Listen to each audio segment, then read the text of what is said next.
स्वागत है आप सभी का हमारी खास पेशकश खबर हटकर में। मैं हूं रमा त्यागी। खबरों की भागदौड़ में कुछ ऐसी दिलचस्प, समाज को आईना दिखाने वाली और हम सबका मनोबल बढ़ाने वाली खबरें अक्सर छूट जाती हैं, इसीलिए हम ये खास कार्यक्रम आपके लिए लेकर आए हैं। तो चलिए तैयार हो जाइए अगले आधे घंटे लीक से हटकर कुछ ऐसी ही खबरें देखने के लिए। शुरुआत कर लेते हैं हेडलाइंस के साथ। देश में सांस्कृतिक और परंपरागत रस्मों के साथ मनाया जा रहा है ओणम का त्योहार। केरल और तमिलनाडु में लोगों के बीच खासा उत्साह।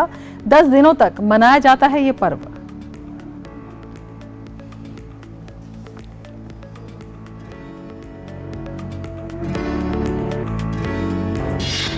कानपुर मेडिकल कॉलेज को कंगारू मदर केयर सेंटर बनाने की मिली अनुमति। लावारिस और जरूरतमंद बच्चों के लिए अमृत साबित होगा ये सेंटर।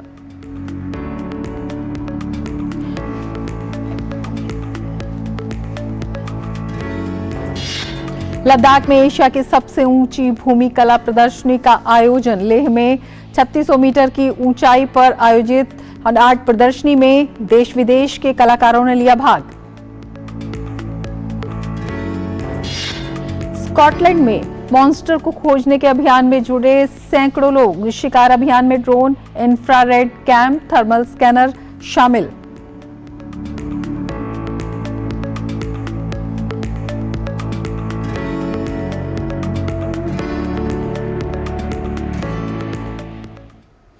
तो शुरुआत करते हैं और बात करते हैं परंपरा और विरासत की।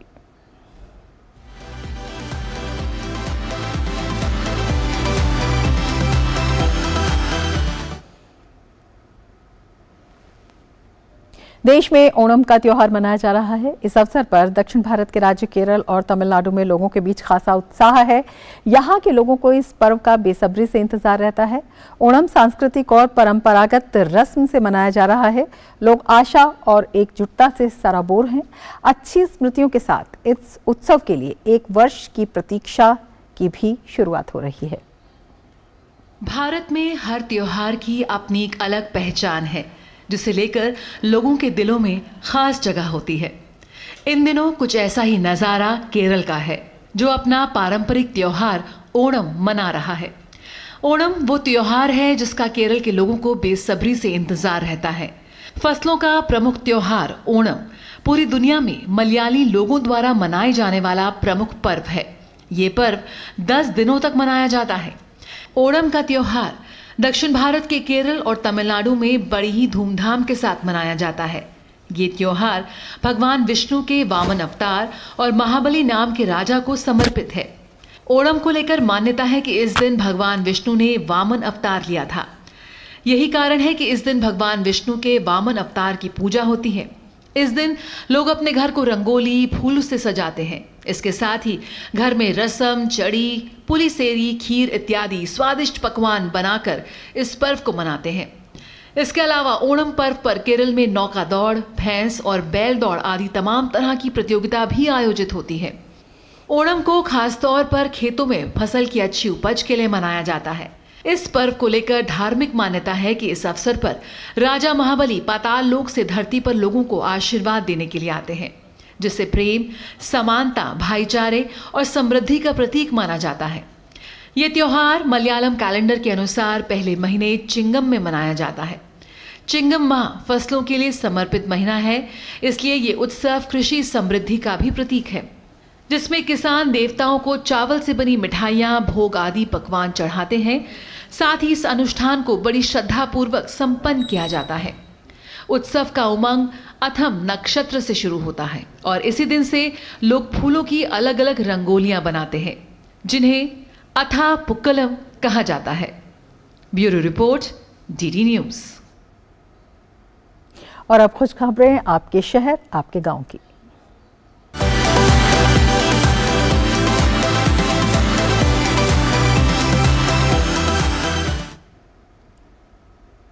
कानपुर मेडिकल कॉलेज में एक अनूठी पहल की गई है। अब यहां मां अपना दूध भी दान कर सकती है। इसके लिए कानपुर मेडिकल कॉलेज को कंगारू मदर केयर सेंटर बनाने की अनुमति मिल गई है। ये दूध लावारिस बच्चों और जो कमजोर बच्चे होते हैं उनके लिए लाभदायक साबित होगा। बल्कि हार्वर्ड यूनिवर्सिटी की टीम कंगारू मदर केयर के तहत यहां पर शोध कार्य भी कर रही है। और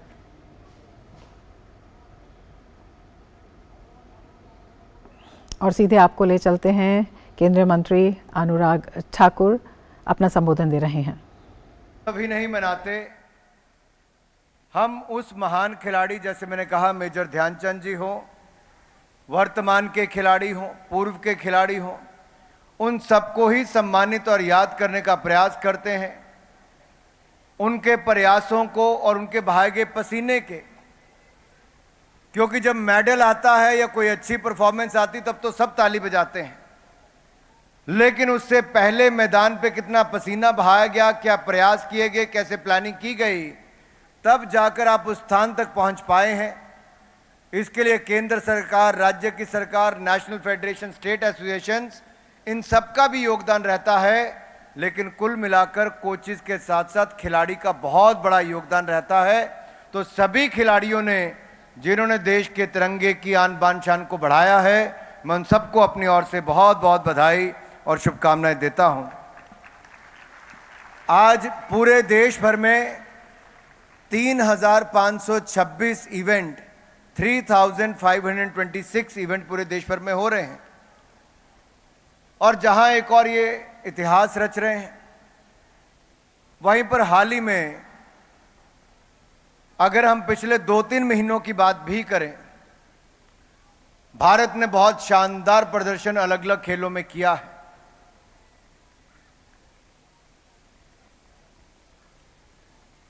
हमें 60 साल में 18 मेडल हम वर्ल्ड यूनिवर्सिटी गेम्स में जीत पाए थे। कितने मेडल जीत पाए थे? इधर वाले ध्यान से सुन रहे हैं, कितने जीत पाए थे? 18 मेडल जीत पाए थे 60 इयर्स में। लेकिन अब की बार जब वर्ल्ड यूनिवर्सिटी गेम्स हुई तो हमने इस बार 26 मेडल जीते और 10 गोल्ड मेडल जीते हैं उसमें।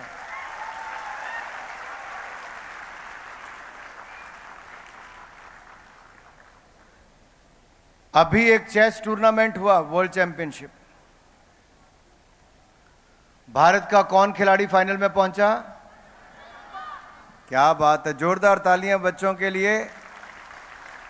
मात्र 18 साल की उम्र में प्रज्ञनंदा ने चुनौती दी विश्व के नंबर 1 खिलाड़ी को। यह भारत के युवाओं का सामर्थ्य है, भारत के युवाओं की ताकत है, जो एक नहीं अनेक क्षेत्रों में देखने को मिलती है। अंडर 20 में हमारी रेसलर 2 बार लगातार अंडर 20 में वर्ल्ड चैंपियन बनी, उसका नाम है अंतिम पंघाल। और यही नहीं, प्रिया ने भी वर्ल्ड चैंपियनशिप जीती। तो वहीं पर हमारे शूटर्स ने बहुत शानदार प्रदर्शन बाकू में किया, जिनमें से 3 खिलाड़ी हमारे बीच में यहां पर उपस्थित थे। आर्चरी में अगर मैं कहूं तो अदिति, कितनी उम्र है अदिति की? कंपाउंड में वर्ल्ड चैंपियन बनी, 17 साल की उम्र में पहली बार वर्ल्ड चैंपियनशिप खेलने गई और गोल्ड मेडल जीतकर लाई। इसी तरह से ही हमारे ओजस देवतले ने भी वर्ल्ड चैंपियन हमारे आर्चरी में बने, और आर्चरी में भी हमने शानदार प्रदर्शन हाल ही में किया है। एक नहीं अनेकों आपको ऐसे उदाहरण देखने को मिलेंगे जहां हमारे कई खिलाड़ियों ने शानदार प्रदर्शन किया। अभी हाल ही में मंच पर जो आप सबके सामने उपस्थित थे, वो हमारी एथलेटिक टीम के 4x400 रिले के वो खिलाड़ी थे जहां हम पहले कभी क्वालिफाई करने का सोचते नहीं थे। इन्होंने वहां पर शानदार प्रदर्शन किया, आज तक के अपना सबसे बेस्ट प्रदर्शन आज तक का किया है। तो हमारे सभी इन खिलाड़ियों के लिए, राजेश रामेश हो, मोहम्मद आनस हो, अहमद जैकब हो या मोहम्मद अजमल हो, इन्होंने 4x400 रिले में शानदार प्रदर्शन किया है। और आज सीधे ही वो कहीं और नहीं गए, आपके साथ राष्ट्रीय खेल दिवस मनाने आए हैं। जोरदार तालियां इन सबके लिए। इसी तरह से ही हमारी हॉकी की टीम ने मेंस और वुमेन जूनियर एशियन चैंपियनशिप जीतकर गोल्ड मेडल वहां पर भी जीता। तो अभी चेन्नई में जो एशियन चैंपियनशिप सीनियर की हुई थी मेंस की, उसमें भी हमने फाइनल्स में मलेशिया को एक बहुत करीबी मैच में 4-3 से हराकर एशियन चैंपियन भारत बन गया है।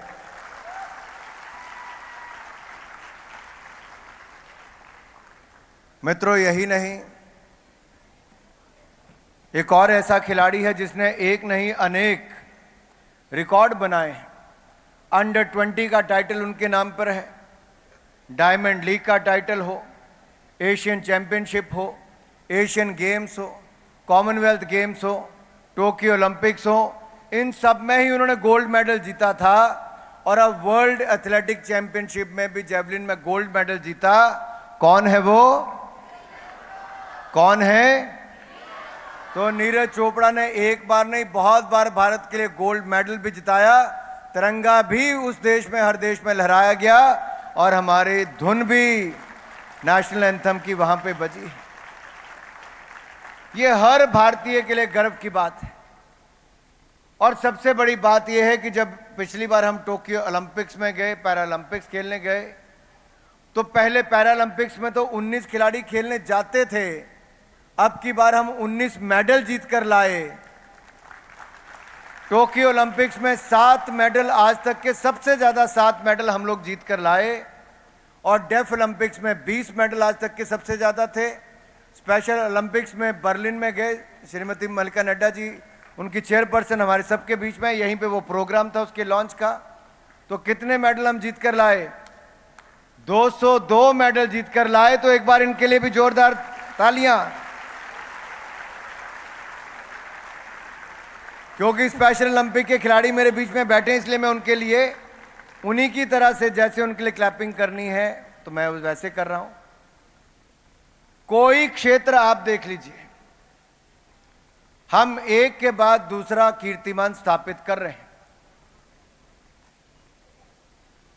आज से कुछ साल पहले तक जो कुछ देखा नहीं जाता था कि कैसे संभव होगा, वो असंभव को भी संभव कर रहे हैं।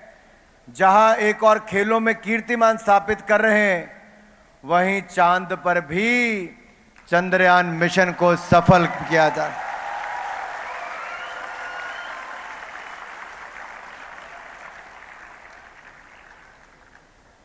जो दुनिया के बड़े बड़े देश नहीं कर पाए, वो भारत ने चंद्रयान मिशन में साउथ पोल पे लैंडिंग करवाकर दुनिया का पहला देश भारत बना है। ये हमारे सबके लिए बड़े गर्व की बात है। और अगर आपको लगता है कि हमारे देश के वैज्ञानिकों ने अपनी मेहनत करके पूरे देश का मान सम्मान बढ़ाया और प्रधानमंत्री मोदी जी ने हमें नेतृत्व देकर हमारे वैज्ञानिकों का हौसला भी बढ़ाया, आगे बढ़ाया, तो एक बार अपने स्थान पर खड़े होकर आज वैज्ञानिकों के लिए भी हम लोग बहुत अपनी ओर से शुभकामनाएं और बधाई देंगे।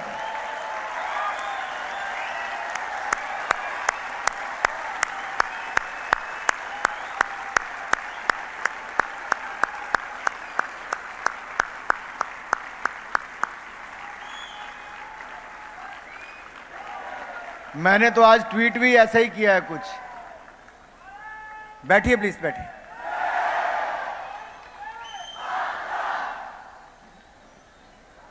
मैंने तो आज थोड़ा सा कॉस्मिक टच देके ट्वीट किया है कि अगर चंद्रमा पे क्रिकेट खेला जाएगा तो कैसे होगा, वहां जेवलिन थ्रो फेंकी जाएगी तो क्या हो रहा होगा। मैंने तो आज ट्वीट भी वैसे किया, कॉस्मिक टच देके किया थोड़ा सा। अब कई लोग सोचेंगे कि अच्छा, खेल मंत्री तो चंद्रमा पे पहुंचाने की बात कर रहा है, लेकिन ये तो सच्चाई है कि जो कभी कोई सोच नहीं सकता था, आज भारत वो भी कीर्तिमान स्थापित कर रहा है। केंद्रीय मंत्री अनुराग सिंह ठाकुर का संबोधन आप देख रहे थे। राष्ट्रीय खेल दिवस पर उन्होंने सभी खिलाड़ियों को बधाई दी और उन्होंने कहा कि भारत खेल में नए कीर्तिमान स्थापित कर रहा है और खेलों में ही नहीं बल्कि सभी क्षेत्रों में जो पिछले सालों में नहीं हुआ, जो 60 सालों में नहीं हुआ, जो 70 सालों में नहीं हुआ, वो अब जो है देश उस क्षेत्र में आगे बढ़ रहा है, प्रगति कर रहा है। और इसमें उन्होंने सभी खिलाड़ियों को बधाई दी और युवाओं से भी आगे आने की लगातार अपील भी की। आगे बढ़ेंगे। कानपुर मेडिकल कॉलेज की हम बात कर रहे थे, जहां पर अनूठी पहल की गई है। अब यहां मां अपना दूध भी दान कर सकती है। इसके लिए कानपुर मेडिकल कॉलेज को कंगारू मदर केयर सेंटर बनाने की अनुमति मिल गई है। ये दूध लावारिस बच्चों और जो कमजोर बच्चे होते हैं उनके लिए लाभदायक साबित होगा। बल्कि हार्वर्ड यूनिवर्सिटी की टीम कंगारू मदर केयर के तहत यहां पर शोध कार्य भी कर रही है।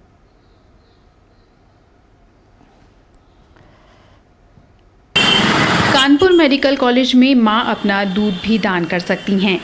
मेडिकल कॉलेज को कंगारू मदर केयर सेंटर बनाने की अनुमति मिल चुकी है।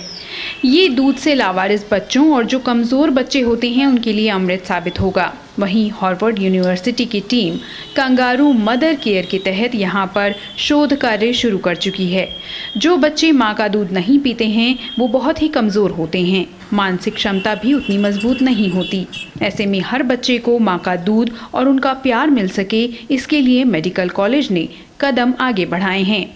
कंगारू मदर केयर, जैसे कंगारू अपने बच्चे को रखता है, आपने देखा वो झोली जो साथ में जो पाउच बना होता है कंगारू में, तो अपने बच्चों को ऐसे प्रोटेक्ट करता है उसमें रख के। सेम उसी तरह से अगर बच्चे जैसे कम वजन के बच्चे जो होते हैं, चाहे वो प्री टर्म हो या फिर लो बर्थ वेट, उनको एक तरह से उनका तापमान बनाए रखने में बहुत ज़्यादा हेल्पफुल होता है। वो मतलब बच्चे को लगातार अपनी छाती से मदर को लगा के रखना होता है, तो टेम्परेचर को मेंटेनेंस में हेल्प करेगा। दूसरा, लगातार जो ब्रेस्ट फीडिंग होती है उसमें हेल्प करता है लगातार। और तीसरा है कि उसके वेट गेन में भी बहुत हेल्प करता है। और साथ ही जो मृत्यु दर है उसको भी, बच्चों के नवजात शिशुओं की मृत्यु दर को कम करने में भी काफ़ी हेल्पफुल होती है। दुनिया में बच्चे समय से पहले जन्म लेने के कारण अपनी जान गंवा देते हैं। इस संख्या को कम करने के लिए हार्वर्ड यूनिवर्सिटी और कम्युनिटी एम्पावरमेंट लैब के संयुक्त तत्वावधान में एक शोध के लिए कानपुर मेडिकल कॉलेजों को चुना गया है और मेडिकल कॉलेज को लैक्टोसेंट मैनेजमेंट यूनिट के लिए सरकार से अनुमति भी मिल गई है। बच्चे एक्सपायर हो जाते हैं तो माँ का दूध यूजुअली दवाई देके सुखा दिया जाता है, लेकिन अब भारत सरकार ने एक व्यवस्था करी है कि हालांकि व्यवस्था कई सालों से चल रही है। अब हमारे यहाँ GSVM में भी हम लोग एक लैक्टेशनल मैनेजमेंट यूनिट खोलने जा रहे हैं, जिसको ब्रेस्ट मिल्क बैंक भी कहते हैं।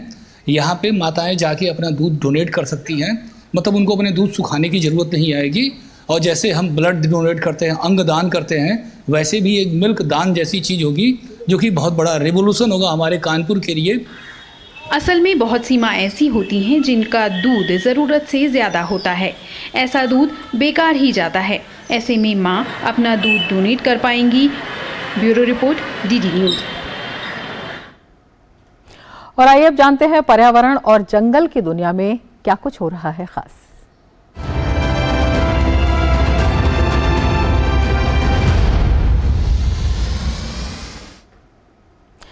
लद्दाख में एशिया की सबसे ऊंची भूमि कला प्रदर्शनी का आयोजन किया गया। लेह में 3600 मीटर की ऊंचाई पर इस आर्ट प्रदर्शनी की मेजबानी लद्दाख ने की, जिसमें देश विदेश के कलाकारों ने बड़ी संख्या में हिस्सा लिया। यह एशिया की अब तक की सबसे ऊंची समकालीन भूमि कला समूह प्रदर्शनी 1 से 23 अगस्त तक लेह में 3600 मीटर की आश्चर्यजनक ऊंचाई पर लगाई गई। इस प्रदर्शनी का शीर्षक था सा, जिसमें जलवायु और अधिक ऊंचाई वाले वातावरण में संस्कृति और समुदाय के अंतर संबंध पर फोकस किया गया। लेह के पास डिस्को घाटी में लगी इस लैंड आर्ट प्रदर्शनी में देश विदेश के कलाकारों ने अपनी कला का शानदार प्रदर्शन किया। महत्वपूर्ण बात यह थी कि इस प्रदर्शनी में वेस्ट, रिन्यूएबल या रियूजेबल सामग्री से कलाकृतियां और अन्य चीजें तैयार की गईं। As we are going through the climatic crisis and also the pandemic has happened, so that has made me think of that nature is always going to be there, but with or without us. So that ways this work is kind of voice from the nature itself, which says that you don't own me. You are the traveler here, not me. So that's what the work is about. Yeah. What is the one message that you want to give through your art? I always think that there has to be a equality between nature and human. As even in Vedas it's been written that yat pinde tat brahmande, that what exists in the universe, it's within you also, and what is within you, it's in the universe. So thinking about that, I think we have imbalanced the earth. So we need to create this balance and start living together. Yeah. I speculate the kind of future that we might be cohabiting in the wake of the global climate crisis. So just speculating what kind of a future with global warming and massive air pollution, etc., what kind of a future will we have? How will you and I be living? So rather than showing the physical catastrophic visuals that is very common, my narrative is about people surviving in the near coming future. साल लद्दाख प्रदर्शनी में अंतर्राष्ट्रीय और लद्दाखी मूल के सम्मानित कलाकारों ने प्रकृति और पर्यावरण के साथ मानव जीवन के संबंध को दर्शाने की भरपूर कोशिश की, साथ ही पर्यावरण संरक्षण का भी संदेश दिया। Stone balancing as a practice, it's a form of land art. At the core of it, there's fragility. But I'm trying to experiment here. How can we still achieve balance in such a fragile ecosystem?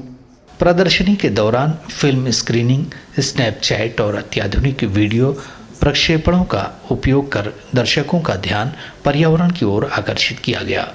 पर्यटकों और स्थानीय लोगों के साथ स्कूलों और कॉलेजों के छात्र भी इस प्रदर्शनी को देखने के लिए पहुंचे। Recently our children, during the summer break, they had participated in this workshop. Actually, we got an invitation from Madam Spalzis from Local Future. She had already done some couple of workshops with our school last year as well, and on junk food, and it was very, very effective. And this time also she called me and she told me about this workshop that is happening, and I was really very excited, and in fact I was much more excited than my children, and then and my children, even when I discussed with them that it was all on voluntary basis, that because since it collided with the summer breaks. साल लद्दाख प्रदर्शनी के दौरान जहां कला और सांस्कृतिक सहयोग के माध्यम से पर्यावरण की रक्षा और स्थायी पर्यटन को बढ़ावा देने पर जोर दिया गया, वहीं इसमें एक पृथ्वी एक परिवार एक भविष्य के साथ भारत की G20 प्रेसिडेंसी की झलक भी देखने को मिली। Bureau report, DT news. और अब बात 7 समंदर पार की दुनिया की।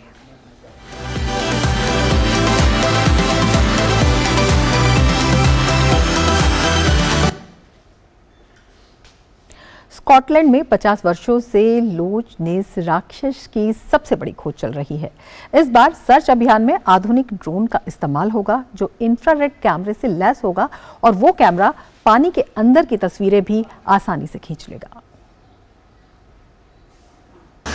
दुनिया भर के उत्साही लोग 50 वर्षों में सबसे बड़े लोच नेस राक्षस शिकार की तैयारी कर रहे हैं। 5 दशकों में लोच नेस मॉन्स्टर की सबसे बड़ी खोज शनिवार को स्कॉटिश हाईलैंड्स में शुरू हुई, जहां दुनिया भर के शोधकर्ता और उत्साही लोग मायावी नेसी को खोजने की कोशिश करने के लिए एकत्र हुए हैं। अभियान में थर्मल स्कैनर वाले ड्रोन, इंफ्रारेड कैमरे वाली नावें और एक पानी के नीचे हाइड्रोफोन तैनात किया जाएगा ताकि उस रहस्य को जानने की कोशिश की जा सके जिससे दुनिया को पीढ़ियों से मोहित कर रखा है। About 20 years ago, when you're like a kid in school in America, तो लगभग 20 साल पहले जब आप अमेरिका में स्कूल में एक बच्चे की तरह होते थे तो आपको अपना पहला निबंध सौंपा जाता था, और चूंकि बच्चे वास्तव में निबंध लिखना तो नहीं चाहते हैं, इसलिए आपको अपना खुद का विषय चुनना होता है और आप कोई भी चुन सकते हैं, विषय कुछ भी हो, और मैंने लोच नेस राक्षस को चुना। खोजकर्ताओं का मानना है कि थर्मल स्कैनर धुंधली गहराइयों में किसी भी अजीब विसंगति की पहचान करने में महत्वपूर्ण साबित हो सकते हैं। हाइड्रोफोन खोजकर्ताओं को पानी के नीचे नेसी जैसी असामान्य आवाज को सुनने में मदद करेगा। जहां नेसी की खोज की जा रही है वो 23 मील तक फैली और 788 फीट की अधिकतम गहराई वाली मीठे पानी की झील है, जो आयतन के हिसाब से ब्रिटेन की सबसे बड़ी झील है। मैं लोगों को ये बताने में असमर्थ रहा हूँ। हमने कुछ तो सुना, हमने 4 विशिष्ट क्लब्स सुने। मुझे नहीं पता कि क्या यह सबसे अच्छा तरीका है जिससे मैं आपको इसका वर्णन कर सकूं। हम सभी ने इसे सुना, ये सिर्फ मैं ही नहीं सोच रहा था, ये स्पीकर सिस्टम पर था। हम सभी थोड़ा उत्साहित हो गए। ये सुनिश्चित करने के लिए दौड़े कि रिकॉर्डर चालू है और इसे प्लग इन नहीं किया गया है, और वह मेरा था। प्रतिभागियों ने लोच नेस के ऊपर इंफ्रारेड कैमरों के साथ ड्रोन उड़ाए और पानी के नीचे की आवाज का पता लगाने के लिए हाइड्रोफोन का इस्तेमाल किया। 2019 में वैज्ञानिकों ने डायनासोर जैसे बड़े जानवरों की उपस्थिति का पता लगाने के लिए DNA निशानों का विश्लेषण किया, जिससे ये निष्कर्ष निकला कि कल्पित लोच नेस राक्षस संभवतः एक विशाल ईल हो सकता है। Bureau report, DD news. तो एक अनूठी खोज, वो भी मॉडर्न इक्विपमेंट्स के साथ। आगे भी ऐसी खबरें हम लाते रहेंगे, लेकिन फिलहाल दीजिए खबर हटकर में हमें इजाज़त। नमस्कार।